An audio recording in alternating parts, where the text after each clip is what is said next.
La gràcia, jo crec que això és treballar per projecte i treballar programàticament. Jo crec que si alguna cosa jo crec que hem pogut estar orgullosos és que una cosa que jo descobreix que les esquerres han acabat pensant que sumar més fer oposició que fer d'esquerres, no? I no s'entenen nos a molts projectes d'esquerres d'aquesta ciutat que ha fet concretament, no? Esquerra Republicana, Partit Socialista, sinó entens que estan en una lògica més de fer oposició que estar en un pla d'esquerres, no? El no al tramvia, el no a una funerària pública, són nos que clarament es movien.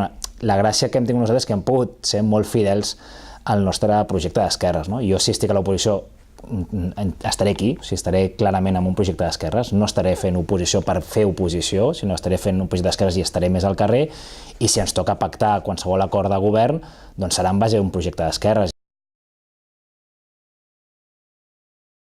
Jo crec que ha sigut un mandat en el que hem canviat les prioritats de la ciutat i per tant vam passar d'un mandat en el que teníem el Pla Delta i la renovació de la Diagonal per un mandat on els temes del turisme i l'habitatge han agafat pes, on els temes de la contaminació. Per tant, jo crec que és un mandat on els temes d'educació pública també estan agafant molta força i ens sentim molt propers. Per tant, és un mandat que jo crec que hem aconseguit que una sèrie de temes que fins ara no formaven part de l'opinió pública passin a formar l'opinió pública i en la primera línia de govern. Però el que és molt important és saber on vols anar, perquè és el rumb que marques per la ciutat. I jo en aquest sentit crec que podem estar contents que acabem un mandat on hem posat, jo crec, Barcelona mirant cap on havia de mirar i on les problemàtiques que realment estan afectant els veïns i veïnes estan en la primera línia, i per tant som nosaltres que les hem posat i que les volem treballar i que les treballarem.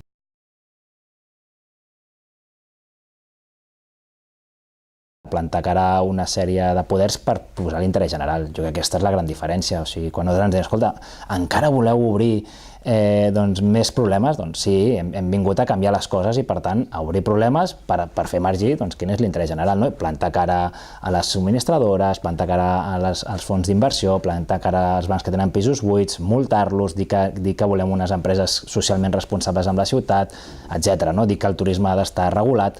Tot això jo crec que està en perill i és un perill real que canviï radicalment.